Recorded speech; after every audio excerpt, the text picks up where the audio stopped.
Hello दोस्तों, कैसे हैं सभी लोग। दोस्तों आज का क्लास हमारा DED फर्स्ट ईयर से रहेगा। DED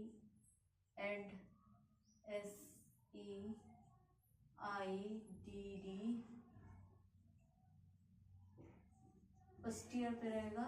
पेपर है हमारा, यह कोर्स हमारा 4 है, चाइल्ड डेवलपमेंट एंड लर्निंग। ठीक है, इसमें यूनिट है हमारा 1.3। टॉपिक है नेचर वर्सेस नर्चर, यानी कि प्रकृति बनाम पालन पोषण।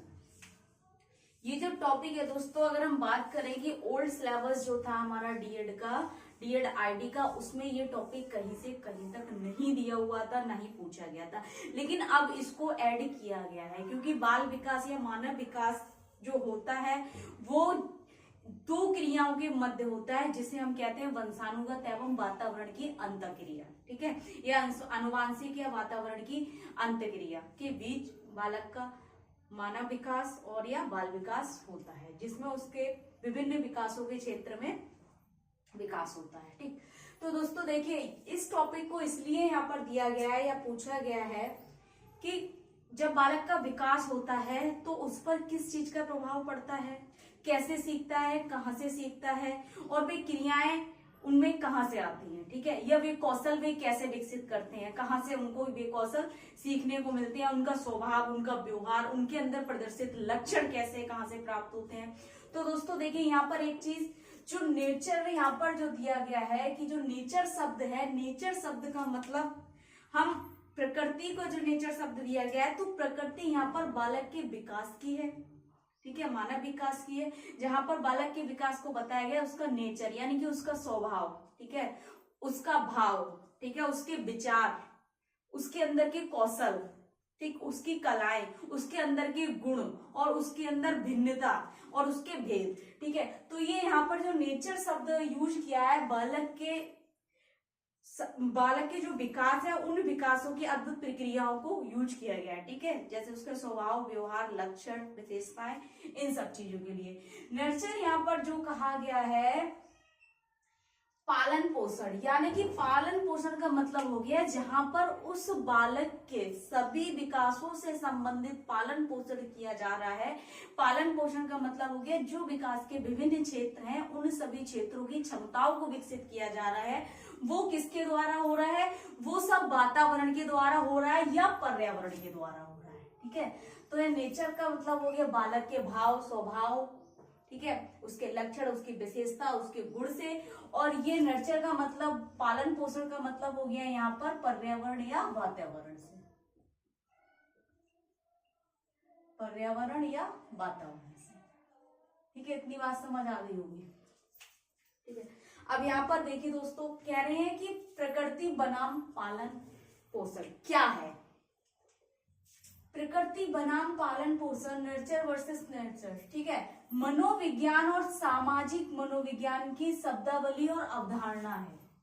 यानी कि उन्होंने कहा है प्रकृति बनाम पालन पोषण जो है, मनोविज्ञान और सामाजिक मनोविज्ञान की शब्दावली की अवधारणा है। उनका मतलब ये या कहने का, मनोविज्ञान मन का विज्ञान जो कि बालक के सभी मन की शक्तियों को पढ़ता है, उसका अध्ययन करता है, बाल विकास का अध्ययन करता है, मानव विकास का अध्ययन करता है। तो और उसके सामाजिक मनोविज्ञान, सामाजिक से मतलब हो गया उसके बहुत सारे विकसित जो सामाजिक रूप से, जैसे भाषा विकास के लिए महत्व, सामाजिक विकास के लिए भाषा विकास महत्वपूर्ण है, नैतिक विकास महत्वपूर्ण है, इन सभी क्षेत्रों से संबंधित तो सामाजिक मनोविज्ञान की शब्दावली और अवधारणा है। ठीक है, जिसका प्रयोग व्यक्ति के जन्मजात सहज गुणों, इन्होंने सामाजिक मनोविज्ञान और मनोविज्ञान की अवधारणा को बताते हुए है, जिसका प्रयोग व्यक्ति के जन्मजात और सहज गुणों जैसे कि स्वभाव अथवा प्रकृति और उसकी परवरिश और पालन पोषण के दौरान मिले पर्यावरण और माहौल के प्रभावों के द्वारा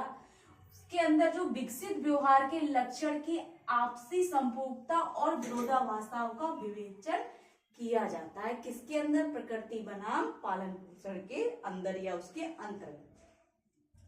तो यहाँ पर कहने का मतलब ये है कि जो प्रकृति बनाम पालन पोषण है, इसमें छात्र से, बालक से संबंधित जो उसके विकसित व्यवहार, उसका स्वभाव और जन्मजात गुणों के ठीक है। और जो जिस वातावरण में उसका पालन पोषण किया जा रहा है, जिसमें वो बड़ा हो रहा है और जिस वातावरण से वो घिरा हुआ है चारों तरफ से, उसमें सीखे गए कौशलों के, ठीक है, विकसित व्यवहार के लक्षणों की आपसी संपूरकता और विरोधाभासों का विवेचन किया जाता है। ठीक है। अब नेचर का मतलब क्या है, यहाँ पर नेचर के बारे में समझेंगे क्या है। प्रकृति की अवधारणा कुछ आनुवांशिक और वंशानुगत विशेषताओं के संदर्भ में व्यवहार मनोविज्ञान में लागू होती है। प्रकृति की अवधारणा यानी कि प्रकृति, एक बालक की प्रकृति, हम कहते हैं ना उसका नेचर बहुत अच्छा है, वो अपने दादाजी के नेचर के जैसा है, उसके घर में दादाजी का नेचर बहुत अच्छा है, मम्मी का नेचर बहुत अच्छा है, तो बालक का जो स्वभाव यानी कि नेचर, उसका गुण, ठीक है ना। प्रकृति की अवधारणा उन्होंने किससे की है, आनुवांशिक और वंशानुगत विशेषताओं से, यानी कि जो उसको वंशानुगत विशेषता यानी कि उसके पूर्वजों से जो उसके अंदर गुण आए हैं, हस्तांतरित जो हुए हैं, उन गुणों की विशेषताओं के संदर्भ में व्यवहार मनोविज्ञान में लागू होता है। यानी उन विशेषताओं का जो गुण है वे क्या करेंगे, व्यवहार में मनोविज्ञान के अंतर्गत, या हम कह सकते हैं बालक में हमें देखने को मिलते हैं, जो एक पीढ़ी से दूसरी पीढ़ी में पारित होते हैं।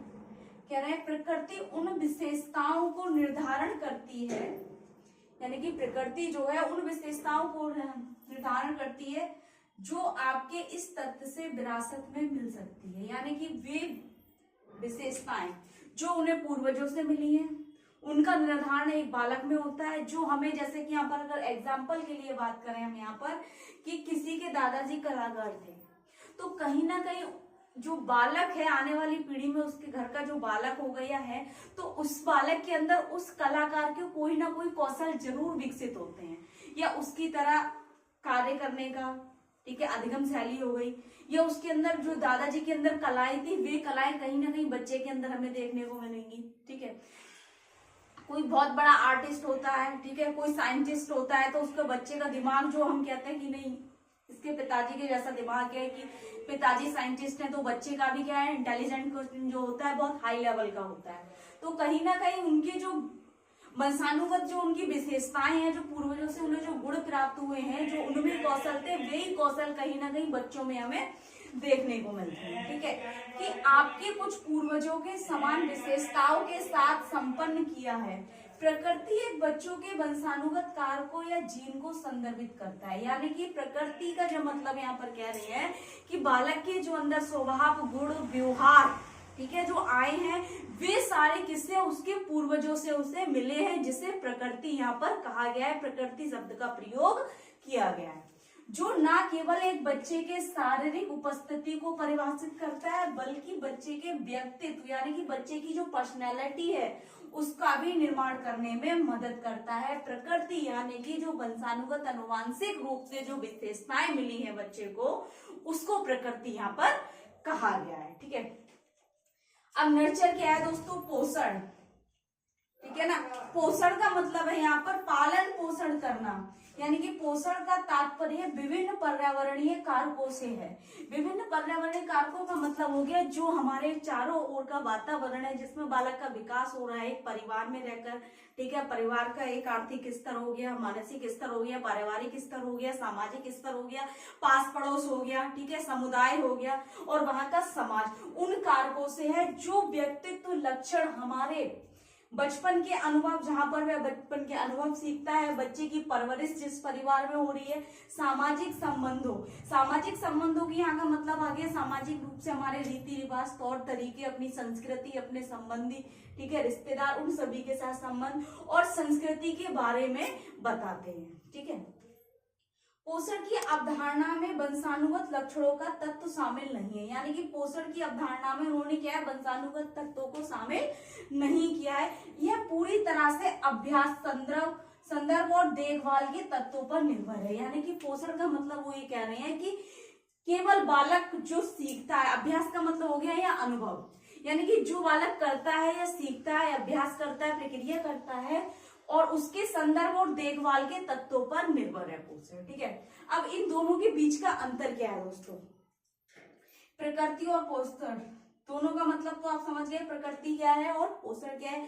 पोषण पर्यावरण जो है एक अनुभव पर आधारित है सीधे सीधे शब्दों में, और प्रकृति जो है वंशानुगत विशेषताओं पर संदर्भित है। ठीक है, तो दोस्तों देखिए, प्रकृति विरासत में मिले कौशल पर निर्भर करती है, यानी कि प्रकृति जो है किसी बालक की जो प्रकृति है, बालक का जो नेचर है, वो उसके पूर्वजों से मिले गुणों पर निर्भर करती है। ठीक है ना, जैसे उसके परिवार में दादाजी, पिताजी, दादाजी के पिताजी, ठीक है ना, या पिताजी के दादाजी, तो उनके गुणों से जो उनके अंदर गुण होंगे, अच्छे हो या बुरे हो, ठीक है ना, वे गुण उस बालक में देखने को मिलेंगे। कह रहे हैं प्रकृति विरासत में मिले कौशलों पर निर्भर करती है, जबकि पोषण बेहतर कौशल पर निर्भर करता है। यानी कि पोषण ये कहता है जिस वातावरण में बच्चा रह रहा है, चाहे उसके पूर्वज कैसे भी रहे हो, ठीक है, चाहे वो अच्छे रहे हो या बुरे रहे हो, लेकिन जैसा बच्चे को वातावरण मिलता है वह वैसा कार्य सीखता है और उसी प्रकार के उसके अंदर क्या कौशल विकसित होते हैं और उसमें विभिन्न क्षेत्रों में विकास होता है। फिर कह रहे हैं प्रकृति आनुवांशिकी पर निर्भर करती है, यानी कि प्रकृति जो है आनुवांशिक यानी कि जेनेटिक चीजों पर हम कह सकते हैं, जेनेटिक पर निर्भर करती है, जेनेटिक पर डिपेंड है। यानी कि किसी बच्चे की प्रकृति जो है, उसका स्वभाव जो है, गुण जो है, उसकी विशेषताएं जो है, पूरा क्या है, किस पे, आनुवांशिकता पर निर्भर करती है। जबकि पोषण कौशल के अधिग्रहण में बिताए समय पर निर्भर करता है। पोषण कहता है जो बच्चा सीखा है उस कौशल को सीखे हुए समय पर निर्भर करता है, यानी कि जितना समय उसने सीखने में लिया है, किस किस तरीके से सीखा है, उसके सीखने के तरीके क्या थे, सिखाने के तरीके क्या थे, किस तरीके से उसने अनुभव किया है, क्या क्या उसके व्यवहार में परिवर्तन हुआ है, तो पोषण कौशल के अधिग्रहण में बिताए समय पर निर्भर करता है पोषण। ठीक है, कह रहे हैं प्रकृति में आनुवांशिकता और वंश के साथ साथ सब कुछ है, यानी कि प्रकृति में जितना भी बालक के अंदर जो प्रकृति है, के अंदर की मानसिक क्रियाएं हैं, बौद्धिक क्रियाएं हैं, सामाजिक क्रियाएं हैं, वो सारी कह रहे हैं कि आनुवांशिकता और वंश के साथ साथ, यानी कि जो उसके वंशजों से मिला है, आनुवांशिकता जो है उसकी, तो उसके साथ सब कुछ है। ठीक है ना, यानी कि उन्होंने एक जेनेटिक को ही उन्होंने सब कुछ मान लिया है नेचर ने। ठीक है, लेकिन जहां पोषण की बात आती है, पोषण का आनुवांशिकता और वंश के साथ कोई लेना देना नहीं है। कह रहे हैं प्रकृति का समय बिताने से कोई लेना देना नहीं होता है, यानी कि प्रकृति जो है, जैसे कि पोषण जो है आनुवांशिकता से कोई मतलब नहीं रखता, ऐसी प्रकृति क्या है, समय बिताने से कोई मतलब नहीं रखता। वो जो को विरासत में मिले पूर्वजों से जो गुण है या विशेषताएं हैं बस उसी पर निर्भर है। और पोषण को अवधारणा का समय बिताने के साथ साथ सब कुछ शामिल है, यानी कि पोषण का कहने का मतलब ये है कि जिस वातावरण में, जिस पर्यावरण में बच्चा सीख रहा है और अनुभव कर रहा है, उसके व्यवहार में परिवर्तन ही उसका पालन पोषण है। यानी कि एक तरीके से कह सकते हैं बालक जिन क्रियाओं को सीखता है, बालक में जो विकास होता है वो केवल वातावरण के कारण होता है, यानी कि जिस बच्चे को जैसा वातावरण मिलेगा वैसा ही सीखेगा, उसके अंदर वही कौशल विकसित होंगे। किसी के घर में अगर हम बात करें, कोई छोटे छोटे कार्य होते हैं, मतलब बहुत छोटे छोटे कारखाने होते हैं, तो कहीं ना कहीं उस घर में जो छोटा बच्चा होता है तो उन मशीनों को चलाना सीख जाता है, क्योंकि उसपे वातावरण का प्रभाव पड़ता है। किसी के घर में अगर हम बात करें कि कपड़े की दुकान है, तो कपड़े का कैसे डीलिंग करनी है, कैसे कस्टमर को हैंडल करना है, या किस तरीके से हमने नंबर बाय नंबर उसको सिस्टमेटिक तरीके से उसका मैनेज करनी है कोई शॉप, तो उस परिवार का जो भी बच्चा होगा उसको सब कुछ पता होगा कि कहाँ पर क्या क्या चीज रखी जाती है, कैसे कैसे रखी गई है। तो कहीं ना कहीं वातावरण और पर्यावरण का प्रभाव में ही बच्चे के अंदर जो अंतःक्रिया हो रही है, पर्यावरण की और आनुवांशिकता की, या हम कह सकते हैं वंशानुगत और वातावरण की जो अंतःक्रिया है, उन अंतःक्रियाओं के बीच बालक का विकास होता है। ठीक है, तो इसलिए उन्होंने पूछा है प्रकृति बनाम पालन पोषण। तो इसका जो टॉपिक है, क्योंकि ये नया टॉपिक ऐड हुआ है दोस्तों IITD फर्स्ट ईयर में, तो ये टॉपिक आपके लिए मोस्ट इंपोर्टेंट रहेगा, 5 नंबर में आएगा ये आपको, वेरी शॉर्ट क्वेश्चन में। ठीक है ना, और शॉर्ट क्वेश्चन में आएगा और 150 शब्दों में आपने इसको करना होगा। ठीक, और बाकी इसके अलावा अगर आपको कुछ समझ नहीं आ रहा है, कुछ डाउट लग रहा है, कुछ फ्रेंड्स का ये मैसेज था कि मैम पेपर फर्स्ट से, यानी कि कोर्स फर्स्ट से जो टॉपिक्स रह रहे हैं उनको भी कवर कीजिए, तो उनको भी कवर किया जाएगा, टेंशन ना लें, सारे टॉपिक्स कराए जाएंगे सिलेबस के अकॉर्डिंग। ठीक है ना, बाकी आपकी जो क्वेश्चन थे वो मैं क्वेश्चन आपको बता दूंगी, और जो आपने एक टॉपिक दिया है किसी ने मुझे, मैम इस टॉपिक का मतलब बता दीजिए, तो वो टॉपिक मैं आपको वीडियो अपलोड कर दूंगी और आपको मिल जाएगा बहुत जल्दी वो टॉपिक। ठीक है ना, चलो, और इसके अलावा भी कुछ पूछना है तो कमेंट बॉक्स में जाके कमेंट करें, ज्यादा से ज्यादा वीडियो लाइक करें, चैनल को सब्सक्राइब करें, बेल आइकन को प्रेस कर दें ताकि नेक्स्ट आने वाली क्लास आप तक पहुंचती रहे दोस्तों। Thank you.